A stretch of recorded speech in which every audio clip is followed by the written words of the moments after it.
मुझे ऐसा लगता है ना कि गर्ल्स के लिए तो ये बहुत ही ज़्यादा अच्छी जॉब है। वर्किंग एनवायरनमेंट और ये सब तो मतलब बेस्ट है। आपको कहीं भी इतना अच्छा वर्किंग एनवायरनमेंट मिलेगा ही नहीं। एयरपोर्ट से ज़्यादा सेफ़ जगह आपको कहीं भी नहीं मिलेगी काम करने के लिए। और ये बहुत ही ज़्यादा अच्छी अपॉर्चुनिटी है कि मतलब, और अभी ट्रेंड देख रहे हो कि कितनी जल्दी जल्दी एटीसी की वैकेंसीज़ आ रही हैं। तो मुझे ऐसा लगता है कि ये अगर आप छोड़ रहे हो ना, तो ये आप बहुत बड़ी बेवकूफ़ी करोगे। तो इसके लिए जान लगा दो, मेहनत करो अच्छे से और ये जॉब पालो बस, क्योंकि आपकी लाइफ और आपका लाइफस्टाइल बिल्कुल चेंज हो जाएगा एक बार एटीसी में आने के बाद। मुझे तो यही लगता है। नमस्कार साथियों, मेरा नाम है Nishant. Welcome to my YouTube channel अरे वाह जीनियस में। मिलिए मेरे साथियों से, ये सब भी मेरे साथ ही एयरपोर्ट अथॉरिटी में। और पीयूष सर को तो आप जानते हैं, ये एटीसी ऑफिसर है, लास्ट रिक्रूटेड। और आपने हमारी वीडियो तो देखी होगी लास्ट की, जो काफी स्टूडेंट्स ने पसंद किया। हमने और आपने काफी अच्छा सेशन किया। थैंक यू यार, thank you very much for that video. अब हम लेके आए हैं आप सबके सामने मेगा मेगा न्यूज। इस साल यार अंतिम वर्ष के अंतिम में एक नया तोहफा दिया है एयरपोर्ट अथॉरिटी ने। इससे बड़ा रिक्रूटमेंट मैंने नहीं देखा अभी तक। मैंने अभी तक एटीसी में 300 वैकेंसीज देखी हैं, 350 देखी, 400 देखी, लेकिन इस बार एयरपोर्ट अथॉरिटी ने mega 500 vacancies, approx 500, that is 496 vacancies के साथ अपना नया नोटिफिकेशन आज ही के दिन, जो कि 14 अक्टूबर के दिन रिलीज कर दिया। उसी के बारे में हम चर्चा करेंगे। हमारे साथ है हमारे एटीसी ऑफिसर और हमारे लेडी एम्प्लॉय एयरपोर्ट अथॉरिटी के न्यू एग्जीक्यूटिव और हमारे दोस्त दीपक और मैं आपका दोस्त निशांत। इस वीडियो में हम बात करने वाले एटीसी दोस्तों, ये जो नोटिफिकेशन है ना, ये इसकी जो डेट रखी गई ना, 1 नवंबर से 30 नवंबर तक की फिलिंग डेट रखी गई है। और इसमें एज जो क्राइटेरिया रखा है वो 27% का रखा गया। आप कुछ कहना चाहेंगे ये जॉब गर्ल्स के लिए कैसी है, पहले तो ये बताइए। गर्ल्स के लिए मेरे हिसाब से सबसे अच्छी पीएसयू सबसे अच्छा सेक्टर है, जहाँ पे गर्ल्स को वर्किंग एनवायरनमेंट एंड कल्चर ऐसा मिलेगा कि आप कहीं और फिर जाना ही नहीं चाहोगे। ये एक ऐसी जॉब है जहाँ पे मैं आके सेटिस्फाइड हूँ कि मुझे अब आगे स्विच करना नहीं है। मेरे लिए ये परफेक्ट प्लेस है। आप एटीसी की जॉब पाके आपको कैसा लग रहा है? आप अपना एक्सपीरियंस बताइए यार। आप तो लास्ट रिक्रूटमेंट से सिलेक्टेड है ना? हाँ बिल्कुल, एटीसी की जॉब पाके। और तो अभी देखो, मैंने लास्ट वीडियो में भी बोला था एज ए ट्रेनिंग पार्ट चल रहा है, लेकिन जितना मैंने सुना है एनवायरनमेंट इतना पॉजिटिव है ना, इतना पॉजिटिव एनवायरनमेंट मैंने अभी तक कहीं भी नहीं देखा है। जितने भी मैंने सिलेक्शन के एग्जाम्स वगैरह दिए, जहाँ भी मैं गया हूँ मेडिकल के लिए, फिजिकल के लिए, जितना पॉजिटिव एनवायरनमेंट मेरे को यहाँ देखने को मिला है, ऐसा मैंने कहीं भी नहीं देखा है अभी तक के लिए। दीपक, जो रही बात जो एलिजिबिलिटी की, इसमें बीएससी और बीटेक के कैंडिडेट्स, उसके बारे में कुछ थोड़ा बताइए आप। अगर हम एलिजिबिलिटी की बात करें तो बीएससी और बीटेक वाले कैंडिडेट्स एलिजिबल हैं। और नंबर 2, फिजिक्स एक सेमेस्टर में आपने किसी ना किसी सेमेस्टर में फिजिक्स और मैथ्स पढ़ी होनी चाहिए। करेक्ट। बीएससी आप केमिस्ट्री से भी हो सकते हैं, फिजिक्स से भी हो सकते हैं, फिजिक्स ऑनर्स से भी हो सकते हैं। पीयूष हमारे साथ में, इन्होंने दिल्ली यूनिवर्सिटी से अपना ग्रेजुएशन किया है। इनका खुद का फिजिक्स ऑनर्स के साथ है। Am I correct? यस, मेरा फिजिक्स ऑनर्स से है, दिल्ली यूनिवर्सिटी से। और अभी क्या है कि नए न्यू नोटिफिकेशन में एक अच्छी बात आई है, आपको पासिंग परसेंटेज के ऊपर कोई भी बात नहीं कर रखी है। मतलब जो पिछले साल तक एक डाउट था बच्चों के दिमाग में कि 60% पासिंग मार्क्स चाहिए ग्रेजुएशन में, ऐसा कुछ नहीं लिखा हुआ है। इसका मतलब कि आपके पास सिर्फ एक ग्रेजुएशन की डिग्री होनी चाहिए। उसमें साफ साफ लिखा गया है कि पासिंग, आपके पास पासिंग डिग्री होनी चाहिए। पासिंग डिग्री आप पास 50% भी पास कर सकते हो। सो उस कहीं पे हार्ड मेंशन नहीं कि 60% ही आपको लगेगा। एम आई राइट? बिल्कुल बिल्कुल। और उसके साथ आपका एक सेमेस्टर में फिजिक्स हो और एक सेमेस्टर में मैथ्स हो, आप प्योरली एलिजिबल है इसके लिए। सो जो कैंडिडेट्स बीएससी में हैं, बीटेक में हैं, डजेंट मैटर आप फिजिक्स, केमिस्ट्री, मैथमेटिक्स किसी से भी हैं, बीटेक में किसी भी ब्रांच से हैं, सिविल, इलेक्ट्रिकल, इलेक्ट्रॉनिक्स से हैं, कंप्यूटर साइंस से भी हो सकते हैं, they can openly apply for the new recruitment, that is ATC recruitment. और इसकी सैलरी काफ़ी हैंडसम सैलरी होती है, ये बात तो सभी जानते हो। अप्रोक्सीमेट मैं कहता हूँ 85K पर मंथ मिलती है अगर आप एक मेजर सिटी में हो।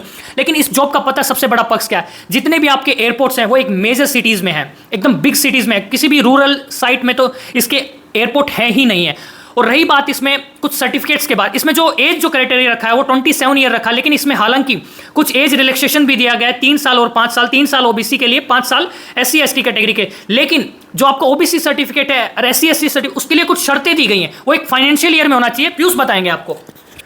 ओबीसी और ईडब्ल्यूएस का मैं पहले ही क्लियर कर देता हूँ, आप ध्यान से इसको लास्ट तक याद रखना। अगर ये रिक्रूटमेंट 2023 में हो रही है तो आप ये निश्चित कर ले कि आपके पास 2023 का, मतलब इसी साल में किस अप्रैल के बाद, 1 अप्रैल के बाद इस साल में, और नेक्स्ट ईयर 2024 की 31 मार्च तक के बीच में बना हुआ होना चाहिए ओबीसी सर्टिफिकेट और ईडब्ल्यूएस सर्टिफिकेट। अदरवाइज आपको बाद में डॉक्यूमेंट वेरिफिकेशन में दिक्कत आएगी, जो कि इस रिक्रूटमेंट में बहुत बच्चों के साथ आई थी। तो इस बात का मेजर ध्यान रखें आप कि जो आपको ओबीसी सर्टिफिकेट है वो लेटेस्ट डेट का हो।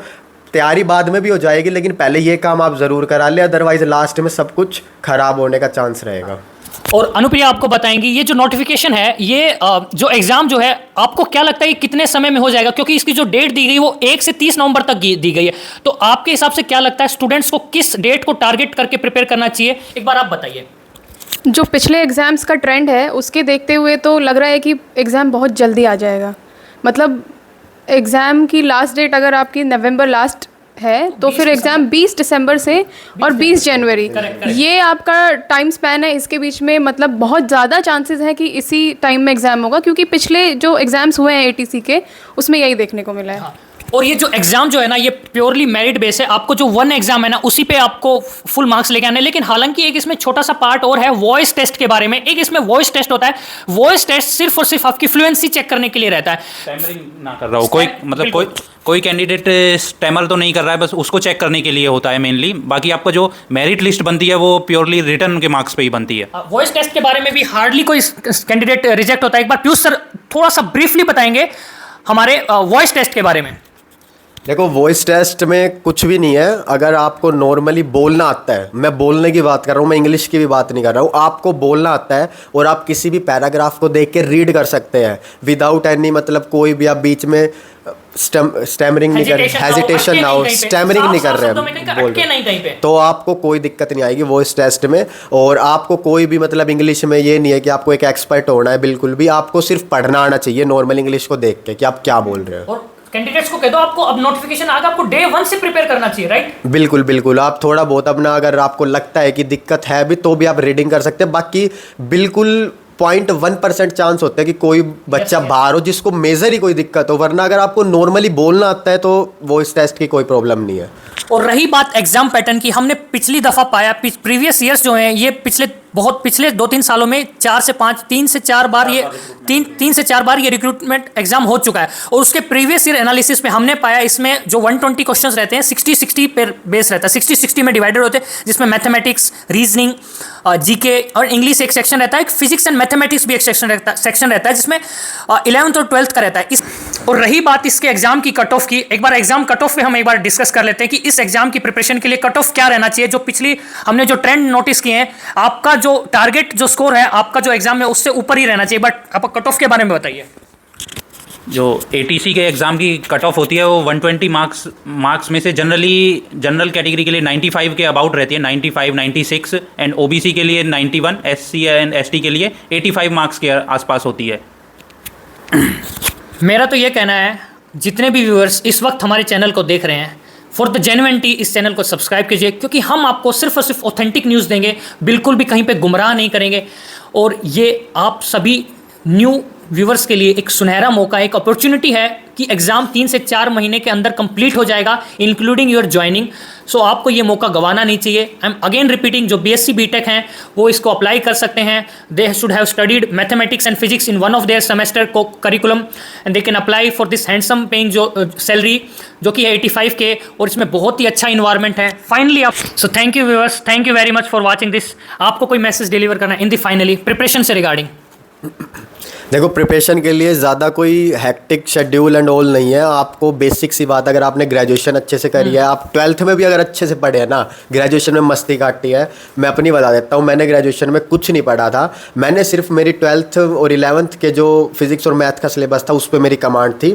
और अगर आपकी उस पर कमांड है, प्लस में आपको थोड़ा सा नॉन टेक आना चाहिए, जो आप कहीं भी यूट्यूब से कोचिंग से कवर कर सकते हो। इसके अलावा कोई किसी प्रकार की दिक्कत नहीं। 11th 12th में जो आपने बोर्ड्स में पढ़ा है उसी लेवल तक का या उससे थोड़ा सा ऊपर आता है, बस इतना सा है। और आप अगर हार्ड वर्क करेंगे तो मेरे को नहीं लगता इस एग्ज़ाम को क्रैक करना कोई भी मुश्किल टास्क है। देखिए, अब एग्ज़ाम से रिलेटेड, नोटिफिकेशन से रिलेटेड तो सब आपको पता चली गया, लेकिन अभी फ्यूचर में और भी ऐसी इन्फॉर्मेशन होगी जो आपको चाहिए होगी। तो इस चीज़ के लिए प्लीज़ हमारे चैनल को लाइक कीजिए, शेयर कीजिए, ताकि और भी जो स्टूडेंट्स हैं जिन्हें प्रिपरेशन करनी है लेकिन उन्हें कन्फ्यूजन्स हैं या डाउट्स हैं, तो वो अपने डाउट्स क्लियर कर सकें। और सब्सक्राइब कीजिए। Thank you very much. खुशी की बात है। अरे क्या हो गया? क्या हो गया? अरे सुनते बेहद सुनते बेहद ओके नहीं यार, ओके फिर ओके से, फिर से। शुरू कहाँ से करें? बेहद खुशी की बात है। फिर से शुरू फिर से करना है। कहीं टेक ले ओके ओके नो प्रॉब्लम। पानी पी लो।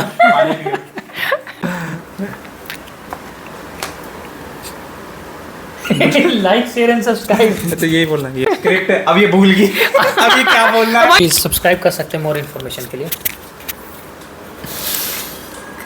बोलना